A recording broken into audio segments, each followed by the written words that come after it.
Bonjour et bienvenue à l'inauguration du labial. Bon, avant de rentrer dans le vif du sujet, il va me falloir répondre brièvement à une question. C'est quoi un psy ? Il faut déjà comprendre de quoi l'on parle lorsqu'on évoque le mot psy. Celui-ci fait généralement référence à toute personne étudiant la psychologie et étant habilitée à le faire de par ses études et ses diplômes. Quelqu'un qui étudierait la psychologie mais qui ne disposerait pas d'un diplôme reconnu dans le domaine ne peut donc pas être un psy. Bien, pour répondre à cette question, une autre se pose d'elle-même. C'est quoi la psychologie ? L'étymologie du mot psychologie nous indique qu'il vient de deux mots grecs, psyché et logos, respectivement âme ou esprit et science. La définition la plus générale que l'on peut en faire est donc la science de l'esprit humain. On y étudie les comportements et l'activité mentale de l'homme. C'est une discipline se basant sur une démarche empirique. Si vous préférez, elle se base sur l'observation, l'analyse et la compréhension des faits qu'elle étudie. Il est de rigueur d'utiliser la méthode scientifique pour obtenir les résultats les plus objectifs possibles.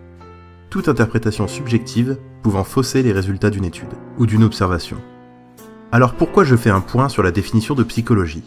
C'est parce que je veux rappeler que c'est une science à part entière et que donc les psys sont tout autant des scientifiques que n'importe quel chercheur dans un autre domaine.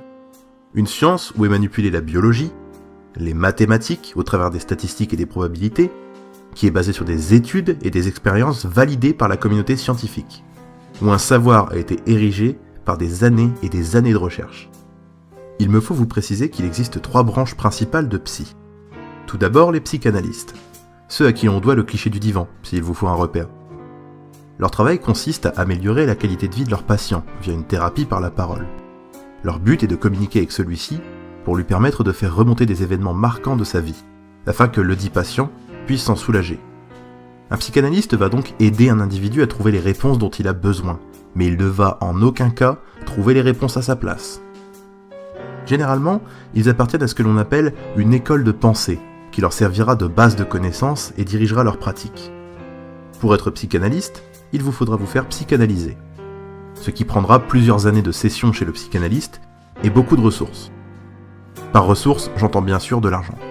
Théoriquement donc, tout le monde peut devenir psychanalyste. Il faut savoir que la psychanalyse n'est pas une discipline scientifique en soi, mais elle a un grand intérêt en psychologie, car elle permet de mieux comprendre et expliquer la complexité de la psyché humaine. Elle sert de base théorique à la pratique, et nous donne les bases de l'observation clinique. Je ne vous ai pas perdu ? Bien. Passons à la deuxième branche du psy, les psychiatres. Il vous faut savoir qu'un psychiatre est avant tout un médecin. Sa spécificité est qu'il s'occupe de la santé mentale de son patient, généralement via une approche médicamenteuse. Parmi les plus connus, on peut citer le Xanax, généralement utilisé pour traiter les troubles anxieux. Mais il peut aussi avoir une approche psychothérapeutique, et donc utiliser des techniques de relaxation, des thérapies, etc. Ou bien encore, utiliser des techniques de neurostimulation, comme les électrochocs, aussi appelées électroconvulsothérapie, dans le cas d'un trouble sévère ou quand le risque vital est engagé. Pour devenir un psychiatre, en règle générale, c'est très simple. Il vous suffit de faire 6 années de médecine pour ensuite passer l'ECN, les épreuves classantes nationales, pour subséquemment faire 4 ans de spécialisation en psychiatrie. Vous pourrez donc obtenir le DES, diplôme d'études supérieures, et rédiger votre thèse. Le grand intérêt de la psychiatrie tient dans le fait que certains patients peuvent être atteints de troubles pouvant les gêner dans leur vie quotidienne. C'est là qu'intervient le praticien, car via les médicaments qu'il peut prescrire, il permet de répondre rapidement aux besoins dudit patient, ou du moins plus rapidement que les autres psys. Mais il faut en contrepartie s'exposer à des médicaments parfois lourds et chargés d'effets secondaires. Le but ici n'est pas de soigner, mais de soulager l'individu jusqu'à ce que ses troubles disparaissent ou s'estompent suffisamment. Car en psychologie, je le rappelle, on ne considère jamais un patient comme guéri, mais plutôt en récession. Ce qui veut dire que son état s'est amélioré temporairement, mais qu'il est possible que ses troubles ressurgissent. Et maintenant, la troisième et dernière branche, les psychologues. C'est assez difficile de définir précisément l'utilité d'un psychologue. Le fait est qu'il existe de nombreuses spécialisations possibles. Laissez-moi vous donner quelques exemples. Les psychologues du travail vont s'intéresser aux organisations et relations au sein d'une entreprise. Les neurologues vont traiter les pathologies touchant au système nerveux. Les criminologues vont s'occuper des crimes et déterminer leur origine. Des psys, c'est le plus diversifiable. via les nombreuses sous-branches de spécialisation possibles. On peut tout de même ranger les psychologues dans 3 grandes catégories. La psychologie clinique, c'est la plus connue d'entre toutes. Un psychologue clinicien va traiter la souffrance émotionnelle via des thérapies et aussi rédiger des bilans cliniques sur l'état de leurs patients. La psychologie expérimentale, elle consiste à mener des expériences élaborées pour comprendre le fonctionnement de la conscience, tout ce qui est perception, attention, mémoire, etc. Elle fonde la base scientifique de la psychologie. La psychologie industrielle.